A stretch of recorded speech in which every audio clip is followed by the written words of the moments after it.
Bonjour tout le monde, j'espère que vous allez bien. Donc, bienvenue à un autre épisode de J'ai un petit quelque chose. Aujourd'hui, Andréane Fortin n'est pas là. Et c'est moi. Mais on a toujours notre beau Alex, donc son conjoint, qui va être là pour m'accompagner à l'animation. Et aujourd'hui, notre invité, on reçoit Dr Meyer. Bonjour. Donc, neurologue. Donc, je vous laisse présenter. Donc, je m'appelle Inge Meyer. Les gens ont beaucoup de mal à prononcer mon nom, donc c'est Inge Meyer. Je suis neurologue pédiatrique à l'hôpital de Sainte-Justine. Comme formation, moi, j'ai été formée en génétique antérieurement, avant ma médecine. Ensuite, j'ai fait la médecine et comme spécialité, j'ai choisi la neuropédiatrie. Et parfois, on peut se surspécialiser. Et moi, je me suis spécialisée en troubles de mouvement qui inclut le syndrome Tourette. Donc, il y a un panoplie d'autres mouvements, la dystonie, la myoclonie, etc. Et j'ai passé quelques temps à New York avec Dr. Barbara Coffey, qui est un des spécialistes en Tourette, et c'est avec elle que je me suis formée en Tourette. Et je suis revenue donc comme patron à la clinique Tourette depuis 2018 environ. Je co-dirige la clinique avec Dr. Baudouin-Forgeau-Darc. Vous avez décidé de vous surspécialiser en moi parce que vous connaissiez quelqu'un qui avait la Tourette, par... Non, pas du tout. Quand on est en formation dans un centre universitaire, normalement, on doit faire un fellowship qu'on appelle, une surspécialité. Et moi, pendant ma résidence, j'ai été exposée à la clinique Tourette. Même plus tôt, quand je faisais mon doctorat en génétique, j'étais dans le laboratoire de Dr. Guy Rouleau, qui a fait beaucoup d'études génétiques sur le Tourette à Montréal, dans une grande collaboration avec des gens à l'international. Et j'ai participé comme bénévole même il y a longtemps lors de ces journées de recrutement. Des gens qu'on recrutait à ce moment-là, les enfants sont maintenant dans la vingtaine, trentaine. Donc, c'est assez cool. Oui, donc moi, je vois surtout les enfants maintenant, mais j'ai été impliquée auprès de la patientèle, auprès des gens, des jeunes avec le syndrome Tourette depuis très longtemps. Et c'est sûr que je trouve ça très intéressant. J'aime beaucoup les familles. Donc, c'était... Et surtout, il y avait manque de personnes en troubles de mouvement. Il n'y avait pas de médecins spécialisés en troubles de mouvement à Sainte-Justine.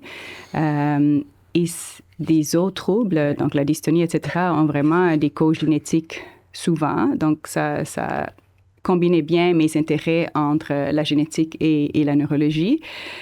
Et qu'est-ce que j'aime le plus? C'est ce que j'explique beaucoup aux enfants aussi et aux familles. Mes autres conditions sont physiquement très lourdes. Donc, les enfants ont des maladies chroniques très, très sévères. Donc, pour moi, c'est comme un peu mon bonbon d'être avec les enfants Tourette avec qui je peux converser, qui peuvent me montrer comment ils sont intelligents, de me faire des beaux dessins. Donc, comme ça, j'ai deux types de patients et j'ai comme une récompense différente des deux. Ouais. Ah, OK, je comprends. Mais justement, qu'est-ce qui vous fascine chez les gens qui ont le syndrome de Gilles de la Tourette? C'est pas juste des gens, je dirais. C'est la famille. C'est un peu la complexité de nos familles avec le syndrome Tourette. Et surtout, un peu la résilience et comment les enfants sont très différents selon les symptômes et comment la famille gère les symptômes, comment les enfants se sentent face à leurs symptômes. Mais qu'est-ce que j'aime beaucoup surtout, c'est tout ce partenariat-là entre notre clinique multidisciplinaire, moi, les patients, les familles. C'est ça que j'aime beaucoup. J'ai vraiment l'impression que je les accompagne et je suis très contente que je peux, pour le moment en tout cas, assurer le suivi pour un certain nombre de ces familles-là. Donc, je les connais depuis très longtemps. Ça me fait plaisir de les revoir. Donc...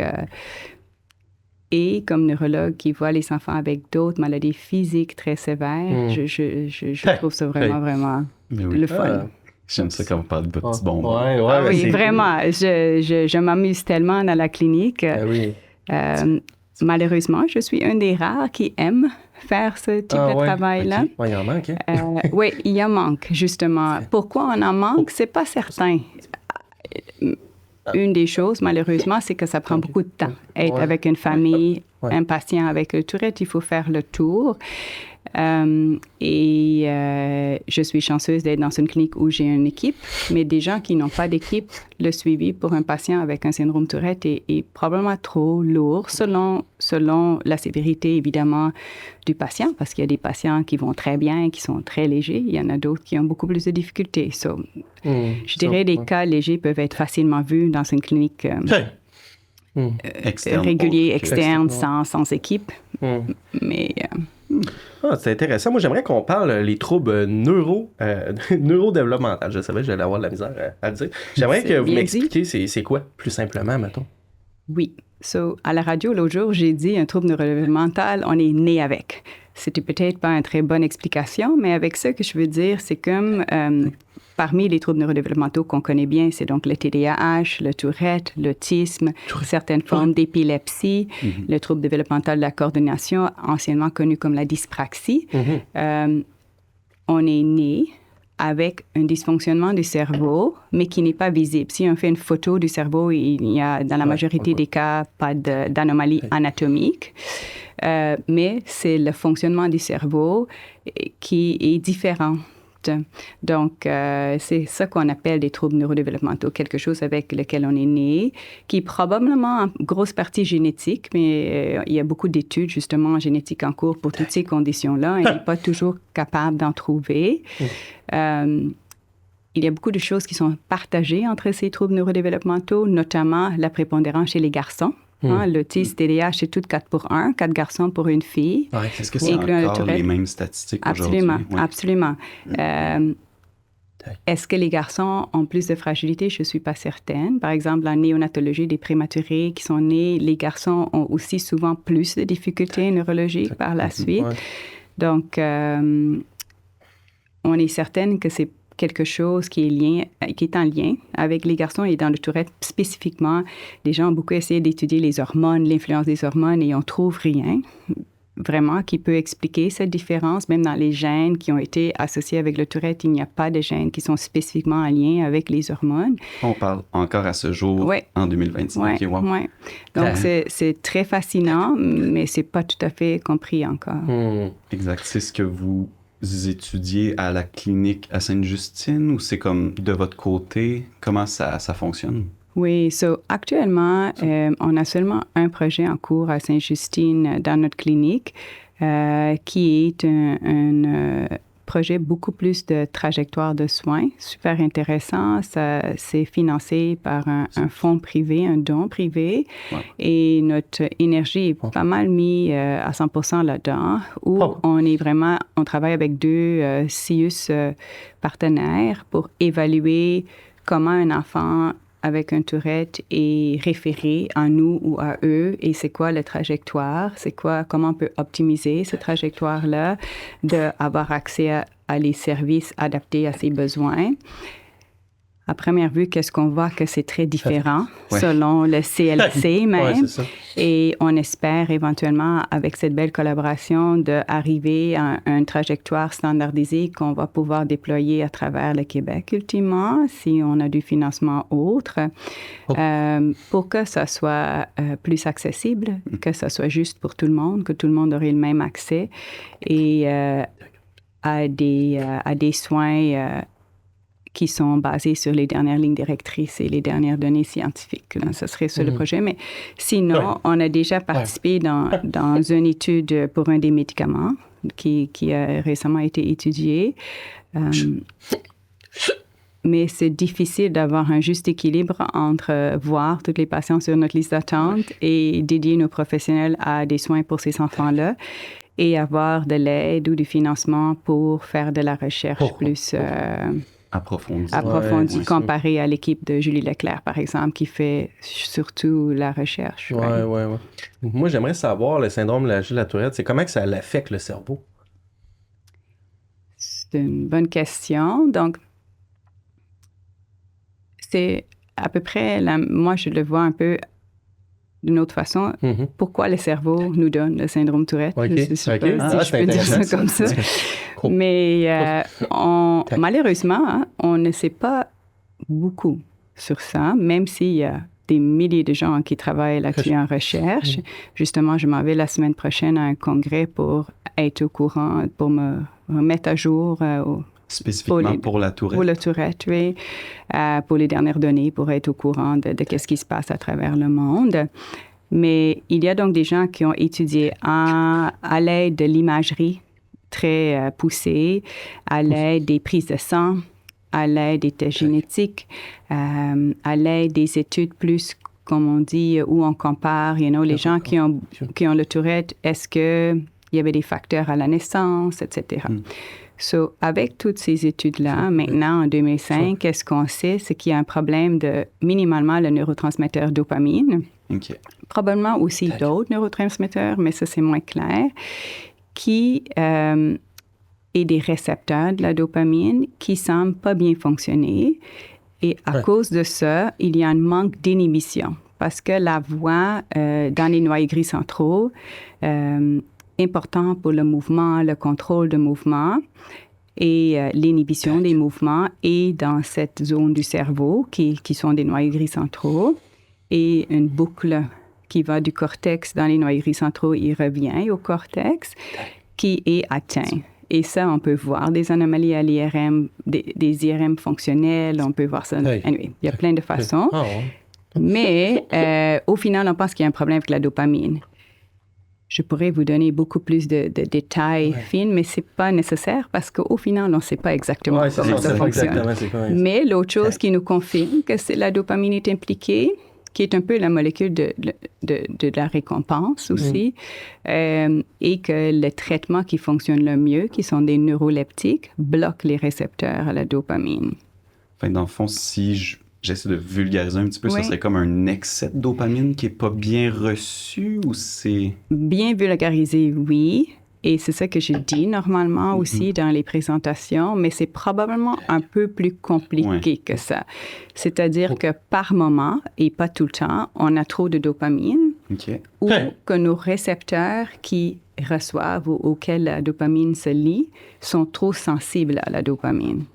Donc, ultimement, le résultat, c'est qu'il y a trop de dopamine dans le cerveau ou trop de stimulation des récepteurs dopaminergiques, mais exactement le détail de le comment, c'est pas trop connu. Oui, c'est surtout, on dit il y a autant de Tourette que de Tourette, c'est-à-dire que tout le monde qui a la Tourette est différent. J'imagine qu'avec additionner à ça un manque de données, un manque d'études, ça doit être quand même un beau champ de recherche de comme, on sait pas sur quoi se fier, on va-tu là, on va-tu là, on va-tu là. Mais là, on parle de votre clinique à Sainte-Justine depuis tantôt, mais est-ce que vous pourriez nous expliquer un petit peu, surtout pour les gens à la maison, c'est quoi exactement cette clinique et pourquoi, en fait, ça en fait une clinique qui est spécialisée pour les gens qui ont le SGT? Oui. So, la clinique existe depuis probablement plus de 20 ans et à travers les années, ça a été partagé entre les médecins en psychiatrie, donc des psychiatres, ou les neurologues. Et ça allait par vagues. Par moments, c'était des neurologues qui étaient plus... Maintenant, c'est cool parce qu'on a une co-gestion. Et c'est une clinique multidisciplinaire qui est unique au Québec, qui consiste donc en un neurologue, 2 psychiatres et maintenant un pédiatre qui vient de se joindre à notre équipe, un pédiatre développementaliste, donc qui est intéressé par les troubles neurodéveloppementaux. Notre infirmière coordonnatrice qui est clé dans notre équipe, des psychoéducatrices, on en a une est en congé de maternité, un neuropsychologue, un travailleur social. Et par moment, on a aussi accès à des orthophonistes ou des ergothérapeutes au besoin. Et donc, on a vraiment une équipe multidisciplinaire. On a également aussi nos assistantes administratives, Claudette, sans qui on ne peut pas survivre non plus. Donc, on est une équipe très, très serrée. On fait des réunions multidisciplinaires chaque semaine où on discute des cas, surtout des cas plus compliqués. Puis, pourquoi il y en a besoin d'une clinique? Donc, pour beaucoup de maladies, il y a des cliniques surspécialisées dans les centres quaternaires pour les cas beaucoup plus compliqués. Jusqu'à maintenant, avec le syndrome Tourette, c'est pas seulement pour les cas compliqués, parce qu'il y a un manque de connaissances et un manque d'expertise dans le réseau. Donc, c'est pour ça que nos listes d'attente débordent, parce que les médecins de famille, les pédiatres ne sont pas tous très à l'aise avec le syndrome Tourette. Donc, dès qu'ils voient des tics, ils nous réfèrent à la clinique. Et avec le projet qui est en cours maintenant, on essaie vraiment de former et de soutenir la première, deuxième ligne pour pouvoir être plus indépendante, pour offrir des soins plus rapides. Parce qu'évidemment, il y aura des longues listes d'attente chez nous si on est les seuls à avoir tous les patients avec le Tourette des enfants dans la province. Donc, c'est pour ça, entre autres, le projet. Donc, ultimement, nous allons voir surtout des cas complexes, mais pour le moment, on voit surtout des enfants qui ont un dysfonctionnement en lien avec les tics. Donc, les 3D, des tics très dérangeants pour le jeune, des tics douloureux ou des tics dangereux pour le jeune. Il y en a un système de priorisation où on priorise ces cas. Dans d'autres villes, donc à Québec, il y a aussi maintenant un psychiatre qui s'intéresse. Donc, il y a d'autres personnes, et même en deuxième ligne, il y a des pédopsychiatres, il y a des pédiatres qui voient les enfants avec le syndrome Tourette. Mais s'ils ne sont pas certains ou ils ont besoin d'un deuxième avis, ils nous les envoient. Exactement. Dans le fond, vous formez beaucoup de gens. En fait, vous désirez former beaucoup de gens, surtout pour vous libérer de la liste d'attente. Être prêt que la journée aussi que... Oui, non, mais c'est surtout pour améliorer les soins pour les enfants. Parce que maintenant, s'ils attendent nous tout le temps, pendant 2 ans, on les aide pas du tout et la famille reste avec des questionnements en suspens. Parfois, on a même eu des cas qui étaient très dommages où les services n'étaient pas mis en place en attendant une évaluation formelle par notre clinique. Et ça, c'est complètement illogique. Donc, on veut vraiment que dès que quelqu'un se présente au CLSC, il y a des gens sur le terrain qui seront habitués à, du moins, soutenir la famille avec les dernières connaissances. Au moins pour répondre aux questions. Exactement. De base. Et si c'est pas suffisant, d'aller vers le prochain niveau. Donc, c'est ça qu'on souhaite. Et nos 2 partenaires à date, ça va vraiment bien dans nos discussions et dans les échanges. Donc, je pense que ça va changer un peu les trajectoires de soins d'ici 5 ans au Québec. Et je suis très positive par rapport à ça. Je le souhaite. Oui, vraiment. Oh, oui, vraiment. Mais pourquoi c'est peu connu, la Tourette, en fait? Je me dis, pourquoi il y a d'autres maladies ou syndromes, peu importe, qui sont connus, puis que le syndrome de la Tourette, tu sais, c'est typique, là. Les gens pensent que c'est des gens qui vont faire les sacs ou crier des bêtises, etc. J'aimerais avoir votre avis là-dessus.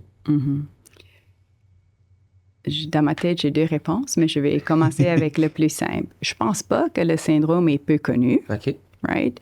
Si on dit à quelqu'un, sais-tu c'est quoi le syndrome Tourette, la plupart vont dire oui, mais ils vont dire qu'est-ce que tu viens de dire. Connu. Mal connu. Ouais. So, that's the first. C'est très mal connu. Pourquoi c'est mal connu?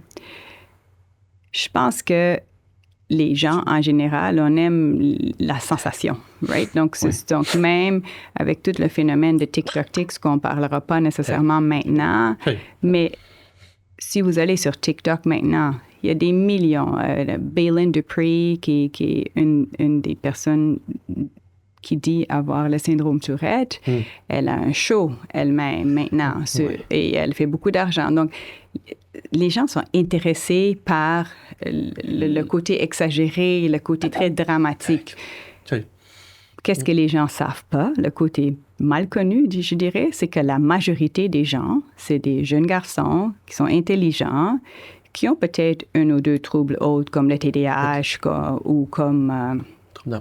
troubles d'apprentissage, c'est très rare, mais possiblement. C'est rare. Oui, mais des petits dyslexies, dysorthographies, avec des tics qui sont possiblement dérangeants, possiblement pas. Et c'est seulement, je dirais, moins de 5% qui ont des gros mots ou qui ont beaucoup de tics à l'âge adulte. OK. Oui, c'est ça. Donc, je pense que justement, des activités comme aujourd'hui, c'est ça dont on a besoin pour mettre la lumière, c'est quoi le Tourette. La vraie Tourette. Réaliser que c'est très variable, mais que le côté extrême qu'on voit dans les médias jusqu'à maintenant, qu'on a vu jusqu'à maintenant, est vraiment le côté extrême et ça représente la minorité. Et moi, je peux dire ça parce que dans un centre tertiaire où on voit des cas assez difficiles, c'est rare que je vois des cas aussi difficiles, right? Donc, ça, c'est la deuxième chose. Et donc, je pense que c'est super important. Et ça, je dis beaucoup à mes familles aussi. Il y a... Quand on a un syndrome Tourette, et c'est peut-être pas toujours la même vision d'autres personnes, mais notre vision est vraiment... Comme toute autre maladie ou trouble neurodéveloppemental, de donner seulement un 20%, c'est peut-être à la maladie dans la famille, donc dans le quotidien d'une famille, right, ou d'un couple, par exemple. On va pas tout mettre l'attention sur le Tourette, sur les tics toute la journée. Ça sert à quoi? Le problème est là. On essaie. Donc, c'est ça que j'enseigne beaucoup les familles, parce que dans certaines familles, surtout quand un des deux parents est très anxieux, on met beaucoup d'emphase sur la maladie, la souffrance. Donc, moi, la première chose que j'enseigne mes parents, c'est vraiment, OK, fine, on donne 20% par jour à nos problèmes. Le reste du temps, là, on vit notre vie. Et c'est drôle parce que je disais ça de façon spontanée. Aujourd'hui, sur un blog d'une de mes collègues qui a un mari avec un cancer, elle a dit ça comme conseil aussi, puis elle attribue 5% à la maladie. Donc, tu prends 5% de ta journée pour pleurer, pour être fâché, pour être découragé, mais le reste du temps, on reste dans le positif le plus possible. Mais quand vous parlez de 20% de la journée au tic, c'est... On dirait que j'ai besoin d'une image. C'est quoi, mettons, pas nécessairement parler? Parce que moi, tu sais, je vis avec le syndrome. Tu sais, ce que je dis à mes collègues de travail, à ma famille, tu sais, il faut pas m'en parler. Là, parce que même si tu m'en parles 2 minutes, ou juste rire à un tic qui est drôle, que, tu sais, je suis starté pour toute la journée. Là. Absolument. So, merci pour ton point. Et on s'était pas pratiqué. L'autre chose que je dis dans la clinique à mes patients, qu'on essaie comme clinique de transmettre à nos familles, c'est que il faut jamais parler des tics des autres. Okay. J'en profite quand je vois les parents. Quand un des parents a des tics aussi, je les souligne. Donc, je fais ma méchante et je dis, vous avez des tics aussi. Donc, maintenant que je vous ai dit, vous les sentez, right? Vous voulez les faire. Et là, le parent me dit, ah oui. Donc, je dis, c'est pour ça que je vous dis que vous n'avez pas le droit de parler. Et j'explique aux jeunes, même les tout jeunes, que c'est eux les chefs de leur tic. Et que c'est eux qui ont le droit d'en parler, qui ont le droit de demander de l'aide. Mais les parents ne doivent jamais, et l'entourage, l'école, le travail, les collègues, doivent jamais en parler. Même si c'est bien intentionné. C'est like, oh, tu as beaucoup de tics aujourd'hui. Est-ce que tu files bien? Non, on ne fait pas ça. Oh, viens ici, je vais masser ton bras. Là, tu sembles avoir plein de tics aujourd'hui. Donc, nous, on est relativement ferme là-dessus, qu'on veut vraiment aucune attention, même si c'est une attention que le parent fait de façon bienveillante. Exact. OK, fait que dans le 20%, je suis encore tiqué un peu là-dessus, mais je trouve que si ça vient de l'enfant, mettons, il y a eu une dure journée à l'école, il y avait beaucoup de tics, il s'est fait écœurer, puis que ça vient de lui. Ben là, on peut prendre un moment pour en discuter. Puis là, ça rentre dans le 20%. Mais on n'en parlera pas pendant 3 jours. Correct. Parce que exactement ça. Je comprends. Et honnêtement, je dis mon 20%, c'est probablement beaucoup plus orienté vers les parents. Moi, je travaille avec des enfants. Vous êtes un adulte, ça, c'est pas la même chose. Mais même pour vous, comme personne qui a des tics, essayez vous-même de pas dire « Oh my God, mon Tourette, là, mes tics, là, pendant toute la journée. » Tu as des tics, tu vas les avoir. C'est comme ça. C'est plate. Mais même à l'intérieur de notre famille, et pas seulement dans les nouvelles, de dédramatiser. Parce que de dramatiser, comme tu dis très bien, ça va juste l'empirer. Ben non, mais comme en tant qu'adulte, c'est comme moi, normalement, tu sais, j'en parle pas. Là. Admettons, les seules fois que je vais en parler, c'est quand je vais voir le non-verbal des gens changer, que je connais pas, là, je vais le dire. Sinon, des journées comme aujourd'hui, je suis pas mal 100% dedans. Là, je veux dire, je fais des podcasts. Là, fait que c'est ça. Là, on est pas mal 100% dans ça. Puis c'est pour ça que je le sens là, après une journée de 100% là-dedans, là, à quel point c'est vraiment plus épuisant. Puis là, c'est pas Andréane qui est là. Parce que quand Andréane est là, vous contaminez. Contamine. Fait que, OK, ben c'est bien. J'aime ça de voir la manière que vous l'avez expliqué vraiment pour bien comprendre, l'imaginer. Puis tout. Mais c'est drôle, tu parles de contamination. Est-ce que, parce que vous avez une clinique avec plein de gens qui sont Tourette, est-ce que vous remarquez ce phénomène-là de contamination entre ceux qui sont... Oui et non. Je pense que la QST pourrait en parler plus pendant leur camp parce que nous, nos patients, il n'y en a pas beaucoup dans la salle d'attente en même temps, right? Normalement, c'est un après l'autre. Mais, et on commence à faire des activités de groupe pour les jeunes individuels où on essaie de arrimer un peu le niveau d'atteinte de chaque enfant pour pouvoir se rejoindre mieux. On n'en a pas fait beaucoup de groupes et on espère éventuellement aussi pouvoir les transposer à des CLSC ultimement si ça marche bien. Le but de ces groupes, c'est vraiment d'enseigner les enfants sur leur tic, c'est quoi avoir des tics, comment ils se comportent dans le temps, les enseignants qui sont le chef de leur tic, etc. Tout ce côté-là, je fais normalement avec eux et leurs parents, de faire dans des groupes d'ateliers. Donc, on est en train de développer ça. Mais c'est toujours la crainte des parents. Puis la plupart des gens vont dire qu'ils ont un peu plus de tics, mais dans la journée même. Après, ça retombe normalement. D'ailleurs, j'avais une question pour vous, puis en même temps pour toi, David. Yes. Parce que souvent, mettons, en tant que proche de quelqu'un qui a la tourette, on remarque des pics de tics, on remarque des moments où il y en a moins. Souvent, on se dit, est-ce que c'est une période de stress? Est-ce que c'est une période de joie?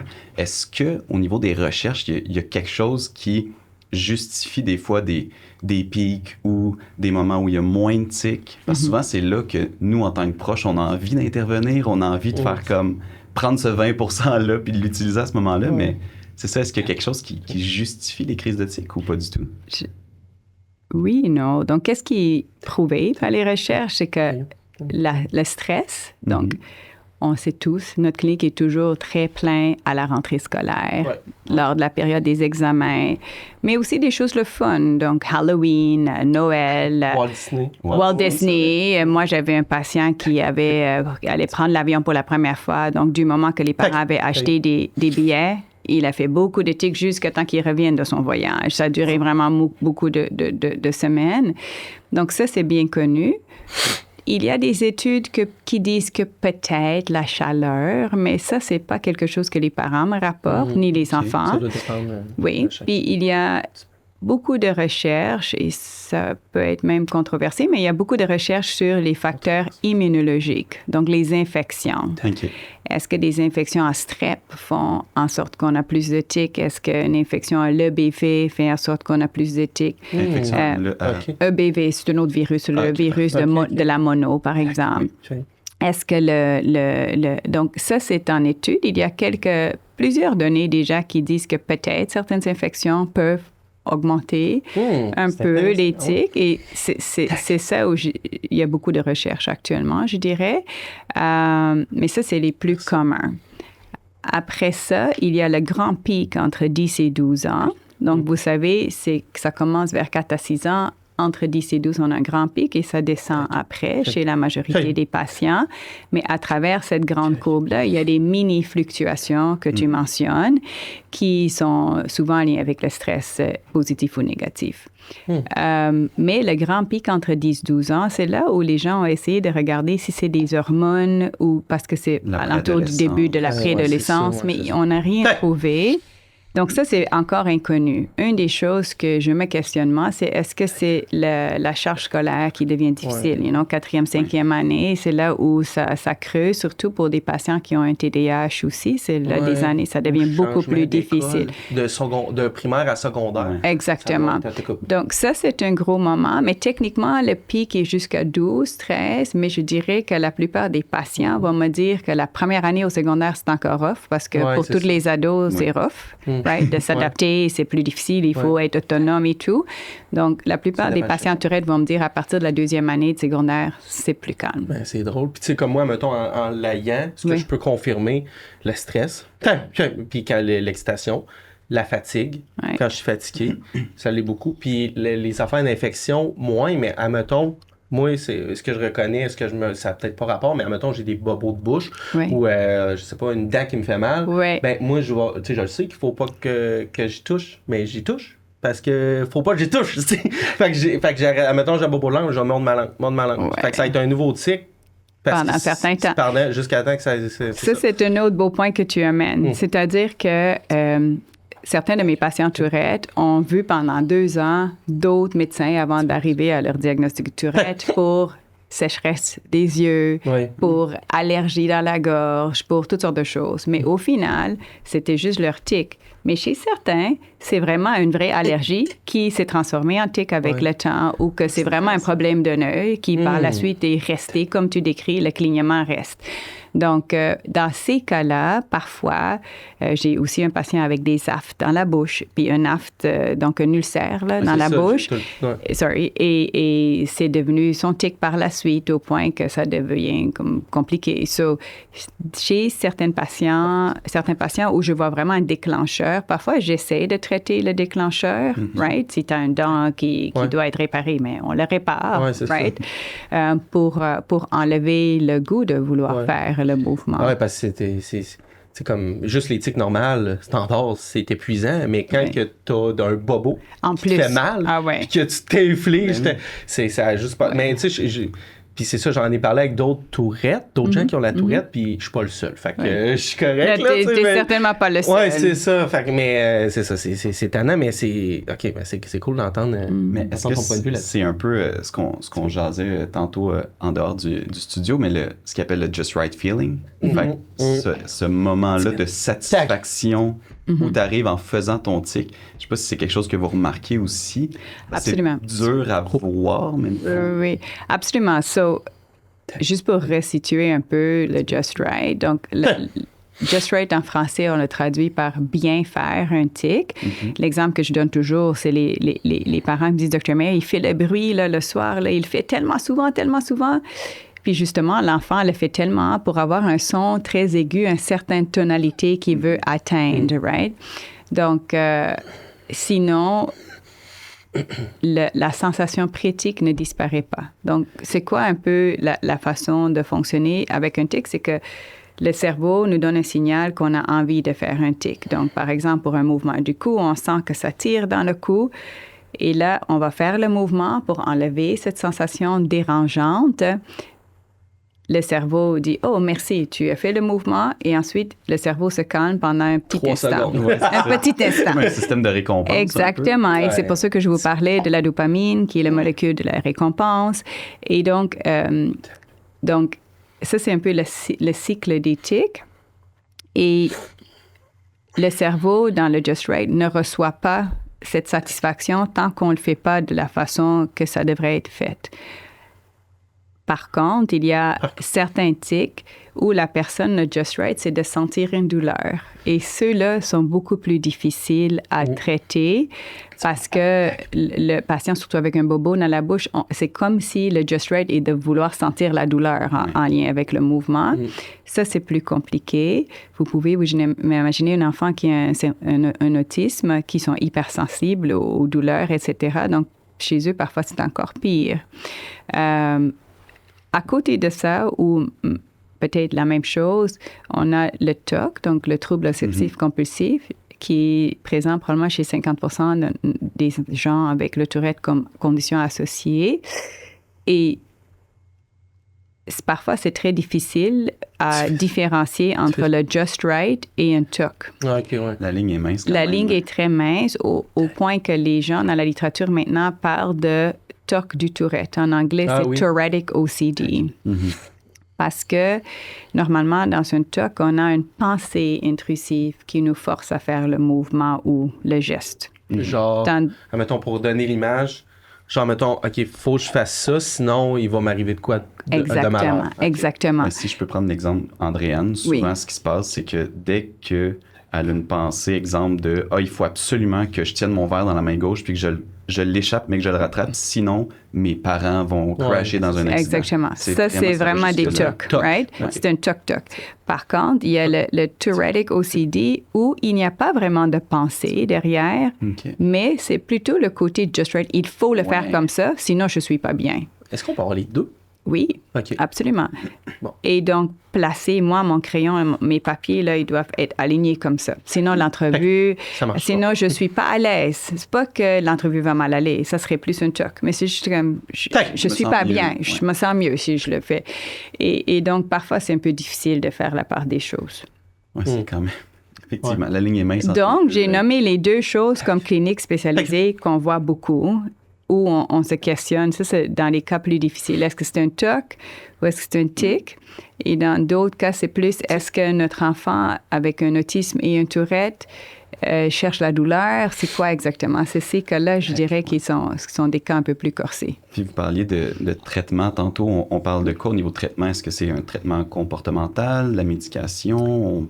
Pour les tics ou pour cet aspect-là de Tourette? Allons-y. Pour la tourette, Pour la tourette. OK, Pour la c'est bon. tourette globale. So, on est chanceux. Le traitement pour le Tourette est assez simple. Dans ma tête, il y a des bonnes lignes directrices internationales. Donc, ça, c'est internationaux.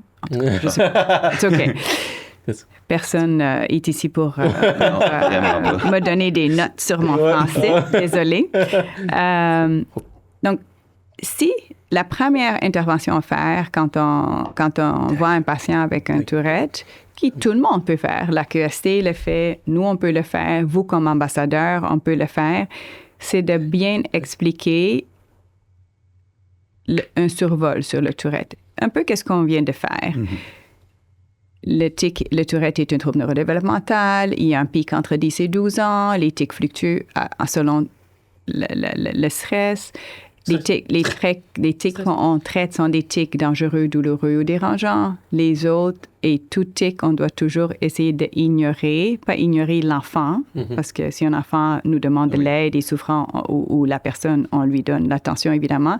Mais quand je parle d'ignorer les tics, c'est que vous ne le mentionnez pas. Même tantôt, tu as mentionné, dans les moments où il y a beaucoup de tics, on a vraiment envie d'intervenir. Mais justement, il faut encore plus se retenir ou intervenir d'une façon différente. C'est-à-dire, le soir, quand il n'y a pas nécessairement des tics, jaser avec Andréane. Andréane, comment ça va? Ta journée a été comment? Pour qu'elle n'a pas vraiment une notion que c'est en lien avec des tics, mais que tu demandes juste comment ça va au travail, ça a-tu bien été ou pas? Au lieu de dire, oh my God, Andréane, t'as full de tics, là, qu'est-ce qui se passe? Ça, on veut pas, right? C'est quoi la ligne entre... je vous laisserai continuer après pour la suite, mais la ligne entre ça devient dangereux pour la personne. Exemple, un tic où on peut se cogner la tête. Correct.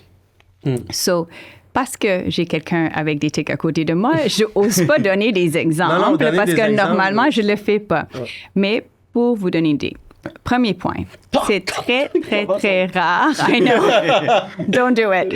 Non. Mais c'est très rare que des gens se blessent à cause de leur tics. Ça, c'est le premier point. Donc, c'est pour ça que je parlais de notre chère Baylin Dupree à la télé, parce que si vous écoutez sa série, elle fait beaucoup de choses où elle se frappe, elle se cogne, etc., que toi, tu sais même, en ayant beaucoup de tics, tu fais pas souvent des choses comme ça. Donc, parfois, la ligne est mince entre qu'est-ce qui est... Oui, la réalité. La réalité versus qu'est-ce qui est la fiction dans son show. Hein?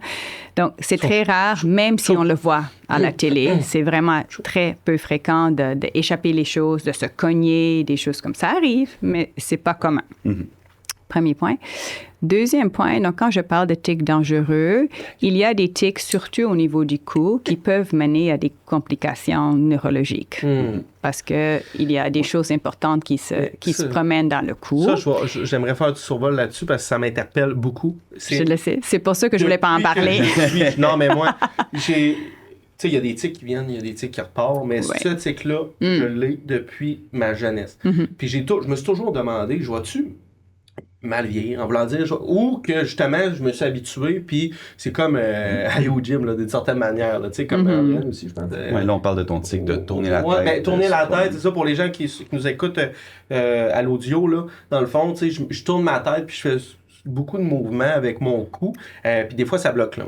Ouais. Donc, dans le passé, ça le faisait pas, mais là, des fois, ça bloque, puis malheureusement, quand ça bloque, je le fais encore plus. Ouais. Fait que ça fait extrêmement mal. Puis c'est dur de débloquer, justement, parce que ça bloque. Fait que j'aimerais savoir, je me souviens même plus pourquoi j'ai posé ça, mais on parlait de ça, puis je voulais savoir, bon, est-ce que dans le futur, ça peut être un problème, moi, pour ça? So, je te demande la permission de dire les vraies choses. Oui, on est ici pour ça, en fait. Okay. Donc, on est ici pour la science, pour faire comprendre aux gens. Donc, non, mais je fais une blague parce que, honnêtement, je suis tellement dans ma tête entraînée de ne pas en parler aux patients. Donc, j'essaie de respecter ça, mais tu me le demandes et je demande la permission. Les tics cervicaux, les complications très rares qu'on a vues, c'est justement des gens qui peuvent blesser la moelle épinière à cause de ce mouvement-là. Il y a des gens qui, très rarement, ont fait des AVC à cause des carotides qui se promènent ou des artères vertébrales et qui peuvent, probablement chez les gens qui ont une prédisposition, donc quand tu disais « je m'entraîne, donc je suis probablement plus fort », possiblement il y a quelque chose parce que c'est pas toutes les personnes avec ce tic-là qui vont avoir ces complications, c'est une rare minorité. Donc, est-ce que ces gens-là ont une prédisposition autre, que leurs vaisseaux sont plus fragiles, etc.? On ne le sait pas. Et vu que je ne peux pas le savoir juste en te regardant comme ça, on est un peu plus agressif sur le traitement de ces tics-là. Il y a aussi, évidemment, les problèmes musculo-squelettiques qui peuvent juste souvent avoir un torticolis, par exemple, des choses comme ça. Mais c'est plus les complications neurologiques qui nous inquiètent. Justement, dans les traitements, je vais revenir sur ça tout à l'heure, c'est pas la première intention, mais pour ce tic très spécifique, les injections de toxines botulinques sont super intéressantes. Ce qu'on met pour les rides, normalement, là. Comme la dystonie. J'utilise pas la marque. Comme là, la qui dystonie. est dans la dystonie, exactement. C'est la même chose. Le Botox, c'est la marque. La toxine botulinque, il y en a ça. C'est pour ça que j'essaie de pas utiliser la marque, parce que personne ne me paye pour être ici. Ça fait de la pub. T'as fait de la pub, là. Exactement. Là, je vais presque parler de M. Dubé, mais non. Je reviens. Mais donc, pour des tics réfractaires du cou, on peut faire ces injections-là. Qu'est-ce que ça fait? Ça affaiblit le muscle. Donc, mais c'est réversible. Donc, ça dure 3 mois, puis après 3 mois, l'effet... donc, tu peux te réinjecter ou pas, selon. Mais qu'est-ce qui est intéressant? Il n'y a pas beaucoup de données sur ça, mais qu'est-ce qui est intéressant que parfois... Vous voyez la boucle que je vous ai expliquée tantôt, tu sens l'envie, surtout quand ça bloque plus, tu le fais plus, ça s'empire. Avec la toxine botulinque, si on enlève le blocage, souvent ça va diminuer. Donc parfois, tu n'as pas besoin d'avoir 1001 injections. Parfois, juste après 1 ou 2 injections, tu oublies le tic. Okay, donc, ça, c'est un choix très intéressant parce que tu n'as pas d'effet secondaire autre que tu peux être trop faible si l'injection est trop élevée, mais normalement, après la première injection, on fait des doses, des petites doses, puis on ajuste. Donc, pour revenir au traitement, la première étape, c'est qu'est-ce qu'on appelle l'enseignement thérapeutique, que je vous expliquais tantôt, que tout le monde pourrait faire qui a une connaissance sur le Tourette et qu'on essaie d'enseigner au CLSC, etc., pour minimalement à chaque nouveau diagnostic pour pouvoir faire tout ça avec la famille pour qu'ils sentent, OK, maintenant je sais qu'est-ce que j'ai, etc. Et que ça reste pas une espèce de mystère, I don't know, je veux pas en parler, etc. Qui aide à accepter les tics, parce que devenir chef de tes tics, il faut les accepter. Et j'ai même certains parents qui ne veulent pas dire devant l'enfant qu'il a des tics. Moi, je brise ça tout de suite. On doit enlever ce stigma, ce tabou alentour du Tourette, right? Donc, je dis non, on appelle ça un Tourette, etc. Peut-être le nom va changer et ça va devenir un trouble de tic bientôt. Pour essayer d'enlever le stigma du Tourette dans les médias, entre autres. Parce que, comme vous le savez, le Tourette est défini par 2 mouvements, 2 tics moteurs et un son, un tic verbal. Mais qui a décidé ça? Pourquoi c'est pas 3 sons, 2 mouvements, 10 mouvements, 1 son, seulement les sons, seulement les mouvements? C'est aléatoire, right? Donc, il y a maintenant un groupe de scientifiques qui se penche sur à l'aide d'un parent partenaire ou des patients partenaires pour redéfinir tout ça. Et moi, je serais vraiment pour parce que j'ai certains parents qui viennent dans le bureau, il a juste 2 tics, il a un tic moteur et un tic sonore. Donc, c'est pas un Tourette, hein, Dr. Meyer. C'est quoi la différence? Vous avez des tics? Pour moi, le Tourette veut dire des tics. La QST est peut-être pas tout à fait d'accord avec moi sur ça. Nous, on a des visions un peu différentes, mais c'est correct, on se comprend très bien. Justement, comme je saute un peu de coq à l'âne, là, mais comme mission de notre clinique, on est un centre tertiaire qui s'occupe des cas compliqués, mais malheureusement, on ne peut pas tout assumer dans notre petite équipe que je vous ai expliqué, tout l'aspect comportemental. Donc, tout cet aspect-là, on travaille en étroite collaboration avec les CLSC première ligne. qui est quelque chose que parfois les parents trouvent difficile parce qu'ils veulent un one-stop shop. Là. Ils veulent pouvoir être pris en charge, mais on ne peut pas faire ça. On n'est pas assez et on n'a pas les gens spécialisés dans notre équipe pour ça. Donc, pour revenir, enseignement thérapeutique où on explique tout ça. Deuxième ligne, c'est la thérapie. Donc, il y a 2 types d'interventions contre les tics, le EPI, l'Exposure Response Prevention, et le deuxième, c'est le CBIT, Comportamental Behavioral Intervention for Tics, qui inclut le HRT, qui est le renversement des habitudes. OK. Et ces 2 thérapies-là ne sont pas beaucoup disponibles nulle part dans le monde, actually, parce que c'est coûteux de former des gens dans ces 2 thérapies-là. Chez nous, qu'est-ce qui est le gros problème? C'est la rétention des gens qui ont fait les formations. Donc, une partie de notre projet est justement d'essayer de former de plus en plus de gens et de soutenir des gens formés pour pouvoir un peu faire effet domino et garder. Mais je dirais qu'il n'y a pas autant de personnes qui ont besoin de cette thérapie ultimement. Julie Leclerc, elle a sa propre thérapie qu'elle a mis sur pied aussi, qui est aussi disponible un peu ici et là. Mais c'est là où on a besoin de vraiment des gens clés dans chaque région avec cette expérience-là, ultimement. Donc, ça, c'est les 2 thérapies. Ensuite, des médicaments. Il y a des alpha-agonistes, clonidine ou guanfacine XR, qui est connu sous le nom commercial de Intuniv, qui environ diminue les tics de 40% en moyenne dans les études. Et ensuite, on a des neuroleptiques qui sont souvent aripiprazole, Abilify ou risperidone, qui sont Risperdal ou autres, Aldol, Pimosite, etc., qui réduisent plus efficacement, donc de 70%, mais avec plus d'effets secondaires. Et c'est donc chose certaine que je dis à tous mes enfants, il n'y a rien qui va enlever tes tics à 100%. Ça, c'est certain. Et il n'y a rien qui n'a pas d'effet secondaire non plus. Donc, il faut bien peser le pour et le contre de traiter ou pas. Mais je dirais juste l'enseignement thérapeutique, de bien ignorer les tics. Chez certaines familles, ça réduit de 50% les tics, aussi bien que le médicament en soi. Donc, c'est pour ça qu'on a mis dans notre projet, initialement, on avait mis beaucoup d'emphase sur la thérapie et former des gens en thérapie, mais on a réalisé que le besoin est là aussi, mais beaucoup plus au niveau de l'enseignement thérapeutique et bien outiller tôt les familles. Et puis ça, c'est des juste pour faire des nuances, c'est des médicaments qui sont aussi peut-être des fois de l'essai-erreur, c'est-à-dire que c'est pas parce que le médicament fonctionne chez quelqu'un qui va fonctionner chez l'autre, ou il y a quand même un espèce de standard de... Je dirais que c'est différent qu'en TDAH. En TDAH, là, des stimulants, il y a 2 catégories, des amphétamines, des méthylphénidates, et c'est essai-erreur. On essaie un, on a trop d'effets secondaires, on essaie l'autre. Je dirais, et peut-être les gens qui font beaucoup de TDAH vont être fâchés contre moi, là, mais pour moi, c'est essai-erreur. Et je fais beaucoup de TDAH parce que dans notre clientèle, 40 à 60% ont du TDAH. Donc, je suis assez à l'aise. Mais pour les médicaments de Tourette, de tic, actually, ça, c'était une de vos questions. Il n'y a pas de médicament Tourette, entre guillemets, right? Il y a un médicament. Ou, ça dépend comment on voit ça, il y a des médicaments pour les tics. Donc, les médicaments dont j'ai parlé tantôt, c'est toute l'approche pour des tics seulement. Mais moi, je pense que mon médicament aide la concentration, hein? Puis ça m'aide pour mes tics. Parce que si je le prends pas, ça n'a juste pas de sens. Mais je sais pas, je peux le nommer. Je sais pas quel médicament tu prends, mais ça dépend de toi. Bon, c'est ça, c'est du Strattera pour ma part. Là, ça, c'est intéressant. Donc, le Strattera, c'est la atomoxétine, c'est l'autre nom de ce médicament-là. Très intéressant ton point. Merci de l'avoir mentionné. Le Strattera n'a jamais été étudié comme médicament pour les tics. Oui. OK. Savais-tu ça? Ben oui, moi, mon docteur me l'avait dit que c'était pas pour les tics. Exactement. C'est un médicament de TDAH et c'est un médicament de TDAH très faible. D'effet très faible. C'est un médicament que moi, j'utilise surtout chez mes filles un peu anxieuses, qui n'ont pas beaucoup d'hyperactivité et qui ont surtout les problèmes de concentration. OK? Ça, c'est ma préférée.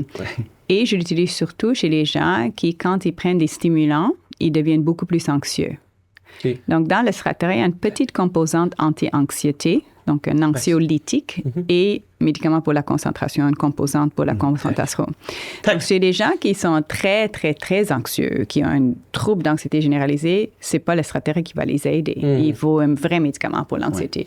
Mais pour ceux qui ont plus une personnalité anxieuse, qui ont une tendance à être anxieux, qui ont un TDAH, c'est chez eux que ça va aider. Et probablement parce que tu es plus concentré et parce que tu es un peu moins anxieux, tu as probablement moins de tics. Ouais, exact. Right? Mais ce n'est pas un médicament contre les tics. Personne n'a étudié des médicaments contre l'anxiété pour les tics. Donc, on ne connaît pas les données. Mais je peux quand même dire quelque chose. C'est que les jeunes, j'utilise vraiment toujours des médicaments anti-tics. Dont j'ai parlé tantôt. Est-ce que ces médicaments-là ont aussi d'autres fonctions? Absolument. L'intunib, la guanfacine XR est utilisée dans le TDAH. Les neuroleptiques sont utilisés dans d'autres choses, comme la schizophrénie, comme les troubles de comportement. Donc, ils ne sont pas spécifiques pour les tics, mais ils sont des médicaments qui sont reconnus pour les tics aussi. Mais chez les grands, OK, ton âge ou plus des 16-17, qui restent avec beaucoup de tics, souvent, chez la majorité, c'est des enfants qui sont beaucoup anxieux. Et là, parfois, on traite seulement l'anxiété et en traitant l'anxiété, les tics diminuent de façon incroyable. Donc, il y a quelques groupes qui sont en train d'étudier ces molécules d'anxiété pour les tics, mais je pense que ça va surtout aider chez les patients qui sont anxieux avec des tics. Parce que dans le fond, c'est comme un peu enlever la barrière entre l'anxiété des tics et l'anxiété point. Exactement. Et comme j'ai dit, le stress augmente les tics. Donc, donc, si on traite le stress, c'est logique de penser que ça va diminuer les tics. C'est clair. Effectivement. OK. Ensuite, il y a plusieurs autres choix de médicaments qu'on utilise plus en troisième ligne qui ne sont pas souvent utilisés, incluant la toxine botulinique. Je suppose que, bon, les gens qui se posent des questions puis disent « OK, moi, je m'en vais acheter ça. » Non, faut aller voir ton médecin. Absolument. Puis c'est ça, qu'il y ait une analyse qui soit faite et tout. OK, bon, mais c'est super bien dit. Pour terminer, j'aimerais que vous me disiez, c'est quoi que vous souhaitez pour les personnes, autant les jeunes que les plus vieux, atteints du syndrome de la gélatourette pour le futur? Ça, c'est une grosse question. C'est quand même une grosse question. Quand même une grosse question. So, il y a différentes façons que je peux répondre à cette question-là. Premièrement, je souhaite, à l'aide de notre projet qu'on est en train d'entamer, en collaboration avec la QST, les familles partenaires, notre réseau qu'on essaie d'établir au Canada, d'améliorer vraiment la prise en charge et la trajectoire des soins de nos patients Tourette pour avoir des diagnostics plus tôt, pour avoir l'information plus tôt, pour avoir du soutien plus tôt, pour juste améliorer la qualité de vie des gens, OK? Associé à ça, je voudrais vraiment qu'on dédramatise le Tourette, si je peux dire ça de même, OK? Et évidemment, le plus qu'on dramatise, le plus qu'on peut avoir du soutien financier par moment. Mais pour nos jeunes, pour moi, c'est pas utile de dramatiser leur maladie. J'ai des gens les parents qui tombent en pleurs dans mon bureau quand je dis que leur enfant a un Tourette. Parce qu'eux autres, ils imaginent le vidéo. Exactement. Et moi, je suis là et je me dis, ça se peut pas. Ça me déchire, actually, quand je vois un parent réagir comme ça, parce que je me dis, pourquoi ils sont si mal informés, right? C'est collectif, en plus. Absolument. Donc, ça, c'est mon deuxième souhait, que ça disparaît. Est-ce que ça va prendre qu'on change de nom? Peut-être. Est-ce que le nom va changer? Je pense que oui. Entre autres pour cette raison-là. Parce qu'une fois que le nom va changer, il va y avoir une explication qui va venir avec ça. Exactement. Et puis l'explication va pouvoir justement démystifier ça. Puis, en tout cas, une fois que ça va changer, nous, on veut le savoir, on va le dire dans nos podcasts. Mais je vous le dis tout de suite aussi que beaucoup des parents partenaires dans ce groupe d'études-là qui veut changer de nom, il y avait des parents qui ne voulaient pas changer de nom. Et en fait, je n'ai pas demandé à Nathalie qu'est-ce que la QST parle de ça, parce que pour eux, c'est leur identité, et de se faire enlever l'identité de Tourette, c'est pas confortable. Donc, bref, dans les futures générations, on va probablement parler d'un trouble de tic. Et pour donner le nom de trouble de tic, ça va prendre un dysfonctionnement associé. Donc, mes 3D. S'il n'y a pas de dysfonctionnement, on a plein de tics, mais on ne sait même pas qu'on les a, puis on va bien. Il n'y aura pas de diagnostic de trouble de tic. Donc, ça, c'est mon deuxième souhait. Et le troisième, c'est qu'on peut améliorer le pronostic long terme et qu'on peut vraiment arriver où chaque enfant avec un Tourette et ses troubles neurodéveloppementaux autres soient bien identifiés et qu'on donne vraiment des soins adaptés aux besoins de chacun. Donc, encore une fois, je ne crois pas que ça prend un plan pour chaque enfant. C'est vraiment, ça doit être adapté. Un enfant TDAH Tourette versus un enfant anxieux Tourette est différent d'un enfant avec un trouble d'apprentissage et Tourette. So, on ne peut pas les mettre tous dans le même panier et les traiter pareil. Donc, ça, je veux vraiment qu'on améliore cette façon de faire aussi.